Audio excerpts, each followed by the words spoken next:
Luz, más luz. Estas fueron las últimas palabras del poeta y filósofo alemán Johann Wolfgang Goethe.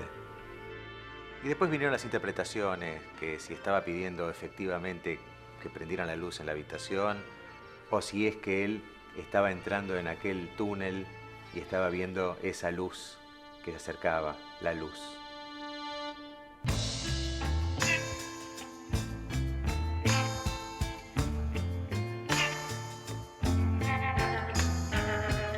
Más allá de la luz como símbolo tradicional para designar lo inmaterial y lo espiritual, la luz forma parte esencial de la arquitectura. La luz y la sombra dan dimensión al espacio.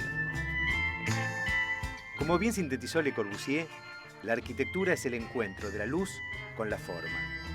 Para hablar de iluminación, fui en busca de la arquitecta, docente y diseñadora lumínica Eli Sirlin, quien me citó en el Teatro Nacional Cervantes. Bueno, Eli, empecemos hablando de luz y teatro. ¿Cuáles son los objetivos principales al momento del diseño lumínico o la puesta de luces de una obra de teatro? Es interesante que hables de objetivos, porque en realidad eso es mucho más de la arquitectura que del teatro en sí. En general en el teatro hay como una aproximación bastante más sensitiva.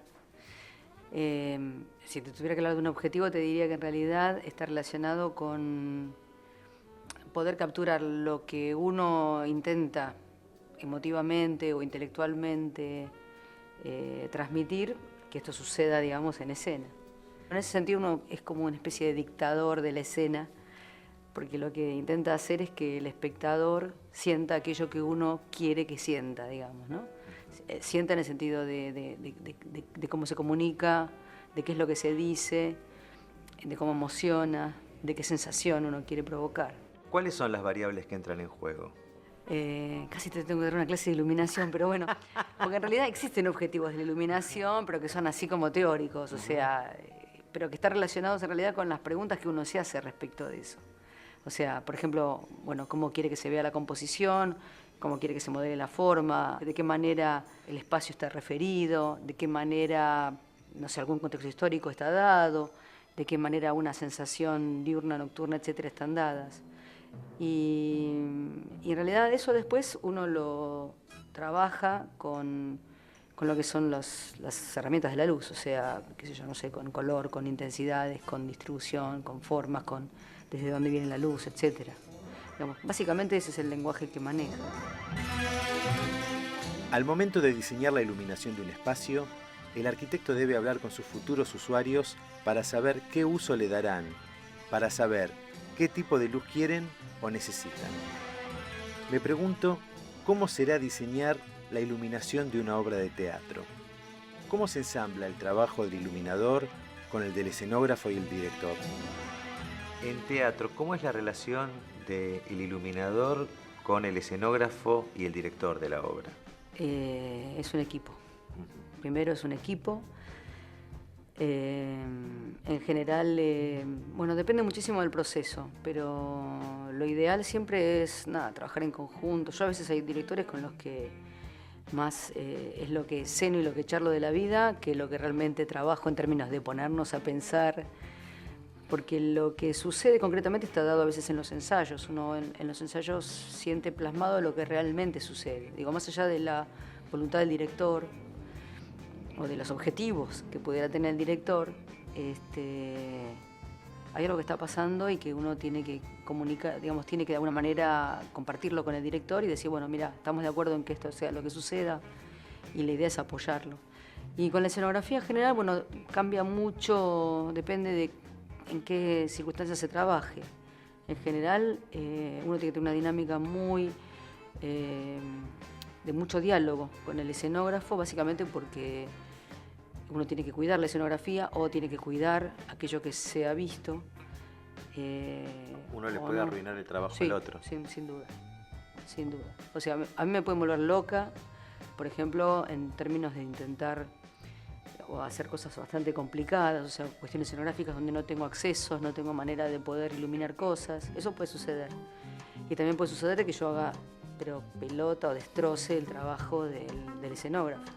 De hecho, en muchos casos he tenido pedidos concretos en términos de realización. O sea, esto está mal realizado, por favor trata de arreglarlo. O sea, tengo que arreglar de pronto, no sé...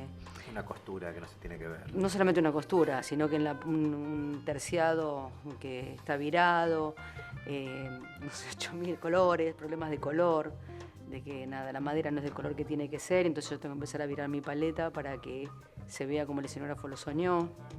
O sea que hay mucho, digamos, de interacción.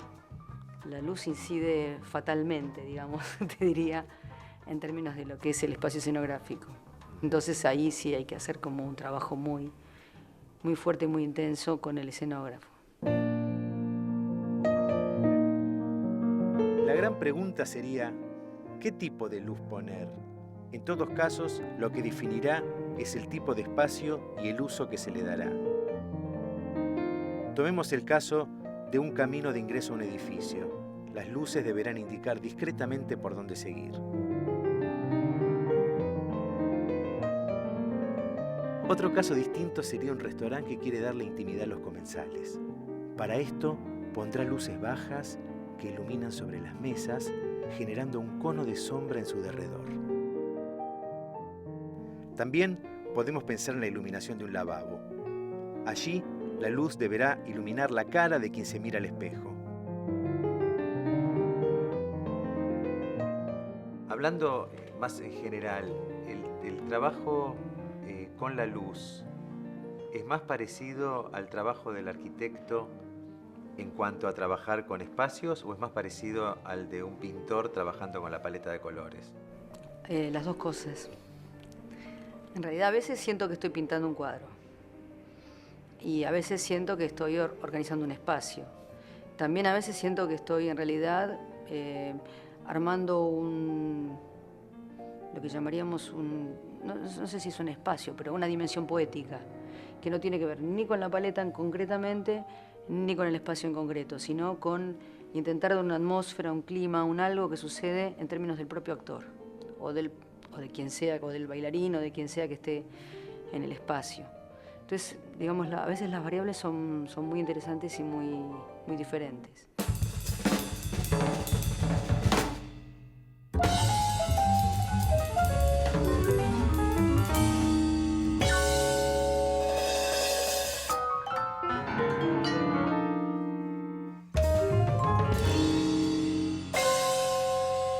¿En qué se parecen y en qué se diferencian el trabajo de iluminación en teatro y en arquitectura? Yo creo que la diferencia digamos, más importante está en la permanencia. Digamos, el trabajo arquitectónico en general intenta tener una permanencia, que yo la llamo 5 años, porque después las cosas se deterioran. A veces es un año solo, a veces es nada. Pero hay algo de esa permanencia que cambia un poco las tecnologías que se utilizan, que cambia un poco los modos de trabajar. Por otro lado, digamos, en términos de lo que es la instalación en sí o el sistema de instalación es bastante distinto. Lo que pasa es que en el medio, entre la arquitectura y el teatro, existen otras dinámicas, como por ejemplo ciertos espectáculos o shows o elementos multimedia que también hago, en donde quedan como en el medio, porque son en realidad instalaciones permanentes que implican una logística más del tipo arquitectónico, pero que a la vez, en términos de programación y de lo que uno tiene que hacer, digamos, está más relacionado con lo teatral.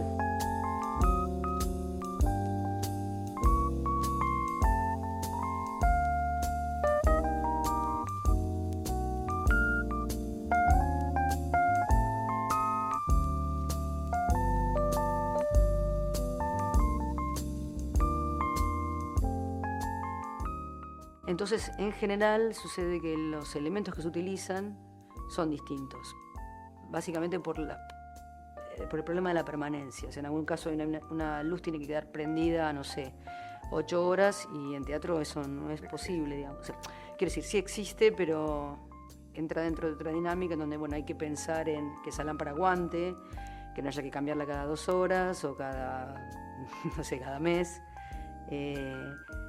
Y que las tecnologías puedan estar, que yo no sé, en algunos casos a la intemperie, en otros casos, por ejemplo, ocultas. En teatro en general eso sucede en términos, digamos, de un disfraz, por decir así, escenográfico o escenotécnico. En arquitectura uno tiene que cuidar mucho, digamos, esos detalles.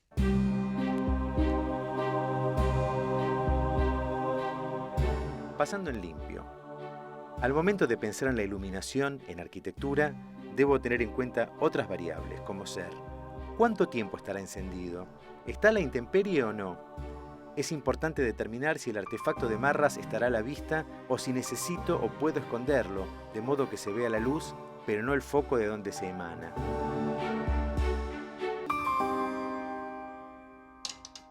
Y ya hablando de arquitectura, y ahora sí, ¿cuáles serán los objetivos de la iluminación en la arquitectura? Yo creo que, bueno, yo en particular cuando los enseño muy parecidos a los de teatro, en realidad. O sea, porque me parece que la base teatral es una base muy interesante desde el punto de vista plástico, por decirlo así.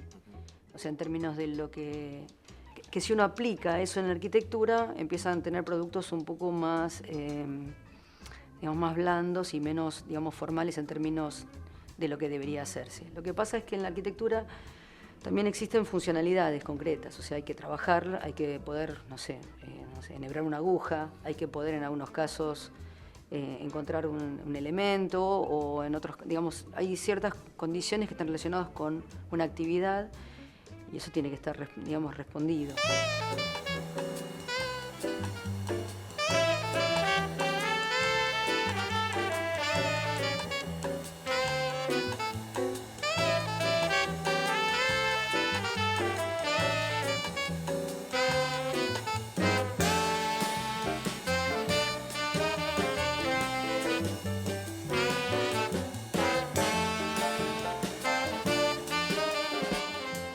Últimamente en arquitectura también aparecen otros criterios que son más ecológicos o de sustentabilidad en términos de ahorro energético, que al teatro no le interesan para nada y que son muy importantes. Entonces, en algunos casos son muy condicionantes de los proyectos. Yo, por ejemplo, ahora hace poco, estamos trabajando con el tema de Banco Ciudad, por ejemplo. Y Banco Ciudad, en particular, tenía todas unas condiciones importantes en términos de sustentabilidad y de control. Y entonces, bueno, hay cálculos luminotécnicos que hay que hacer, o sea, uno tiene que garantizar determinada cantidad de luz en un plano de trabajo, determinada cantidad o determinada uniformidad, constantes que en realidad en el teatro no tienen ninguna importancia.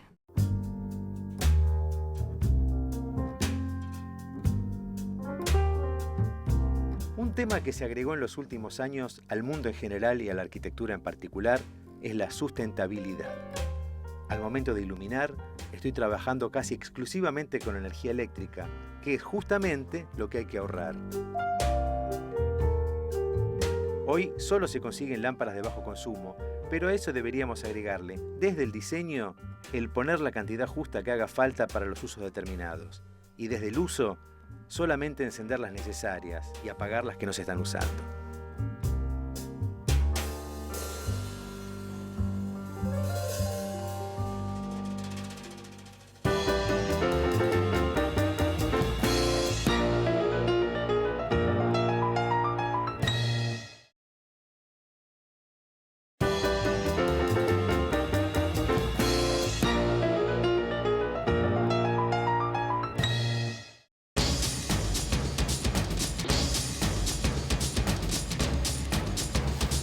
Hoy, un grave problema en el marco de la contaminación ambiental es justamente la contaminación lumínica. La contaminación lumínica es generada por los destellos y reflejos de iluminación mal orientada.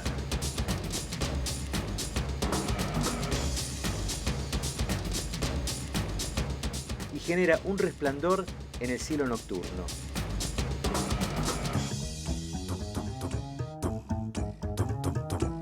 La luz proviene de artefactos dispuestos con ángulos superiores a los 20 grados que desperdician parte del flujo lumínico proyectándolo sobre el nivel del horizonte, al punto que una sola lámpara mal orientada puede llegar a tener un impacto ambiental superior al de una población de 1000 habitantes iluminada.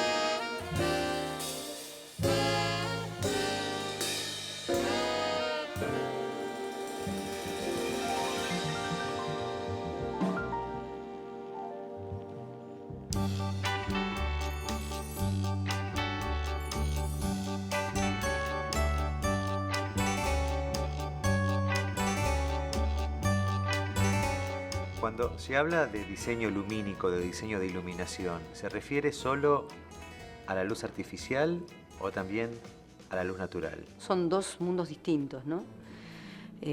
Porque lo que se estudia es totalmente diferente. O sea, la luz es lo que está, pero a la vez, en algún caso, lo que estudiamos son las fuentes de luz, y en el otro caso lo que hacemos es modelar o modular de alguna manera la fuente de luz para lograr, digamos, organizarla de otro modo. Y en ese caso hay otras condiciones que se empiezan a dar. O sea, quiero decir, tal vez el objeto de estudio, que es la luz, es el mismo, pero en definitiva las tecnologías son muy distintas, digamos.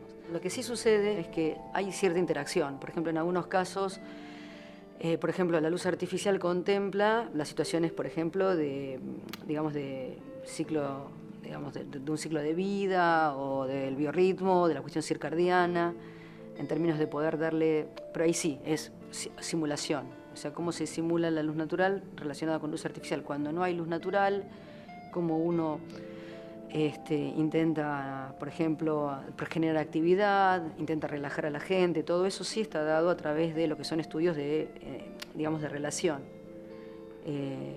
Y en otros casos, por ejemplo, es el pasaje de una a otra. Qué sé yo, en algún caso donde bueno, el día es oscuro o donde ya se empieza a atardecer, cómo se pasa de una a otra. En ese sentido sí hay como interacción, pero los objetos de estudio son distintos.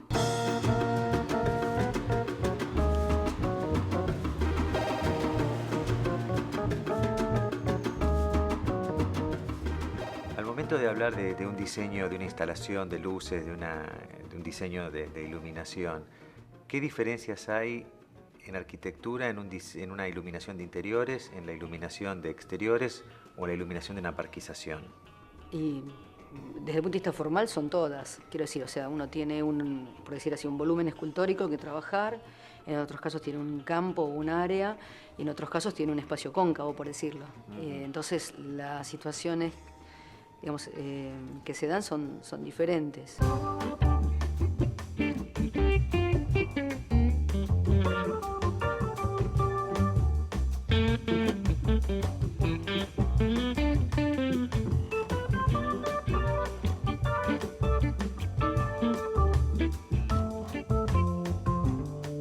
Que estoy haciendo, por ejemplo, en Uruguay, el edificio es tan importante que la idea es que todo lo que es parquización o elementos de exterior sean lo más bajos posibles, como para poder dejar que el edificio, digamos, tenga importancia. Bueno, y eso también hay que como contemplarlo. O sea, o por ejemplo, cuando uno pasa de un exterior a un interior, ¿qué relación tiene ese exterior con ese interior? O sea, cuáles son las cuestiones que empiezan a pasar. O sea, de pronto hay pieles interiores que salen, o hay pieles exteriores que se meten, o hay una condición de coloratura que cambia, o hay una condición de coloratura que se mantiene. Digo, hay algo en términos de la migración o de la transición de un espacio a otro que sí tienen que tener un devenir o, bueno, un tránsito concreto, ¿no? Y en ese tránsito uno tiene que transitar la luz también. Tomo nota. Hay un criterio genérico que se usa para iluminar, que es el mismo para todos, pero cada situación me pone frente a resoluciones diferentes.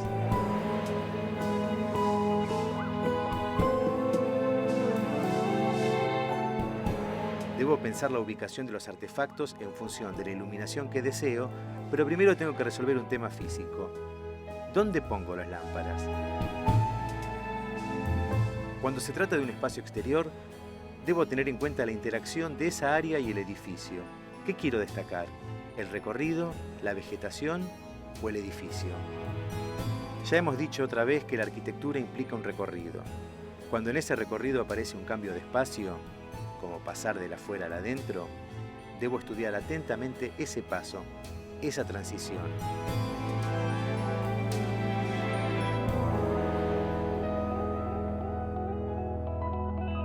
Hablando de iluminación y arquitectura, ¿qué edificios te gusta cómo están iluminados? ¿De acá de Buenos Aires? Para empezar. Ay, prefiero de otro lado. Hay muchos criterios en relación al tema y hay muchas ciudades que tienen como cierta conservación, hay entornos urbanos mucho más espectaculares y mucho más tranquilos. A mí me gustan los tranquilos, en general, o los que no tienen mucho resalte, o sea que de alguna manera lo que hacen es empatarse dentro de lo que sería el clima de la ciudad.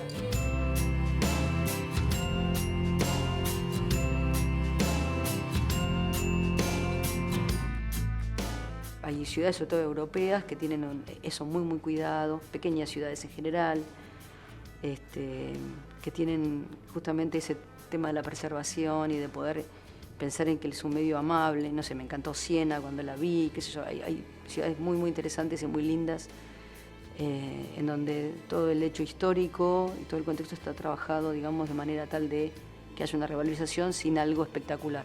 La espectacularidad en general en las ciudades es algo que no me interesa demasiado.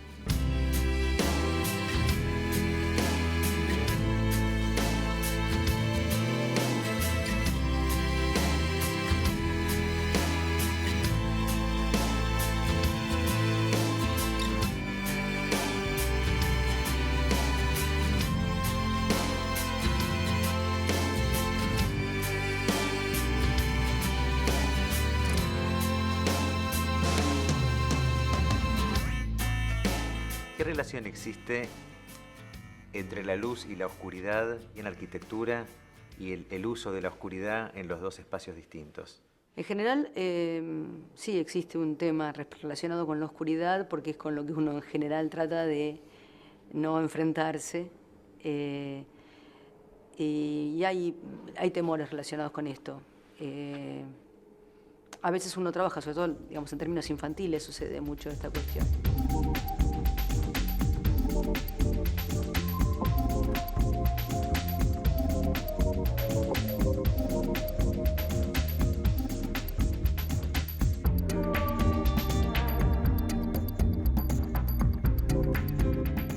La oscuridad para el teatro es maravillosa, porque es lo que permite la aparición de la luz. En términos arquitectónicos es muy complicada, porque genera mucha inseguridad. Entonces uno se siente muy inseguro en lugares oscuros. Entonces lo que intenta es modularlos, que si hay oscuridad, que esa oscuridad se vea enseguida resuelta a través de una estrategia de luz, y que si uno busca la oscuridad es porque la está buscando y no digamos, porque tiene otras opciones, digamos, y la está buscando, y no porque es lo único que hay. Pero en términos del teatro es lo más importante, porque desde ahí es donde surge el espectáculo o el espacio, digamos, inicial. Para mí es un preámbulo, digamos así. Ese es el vientre materno.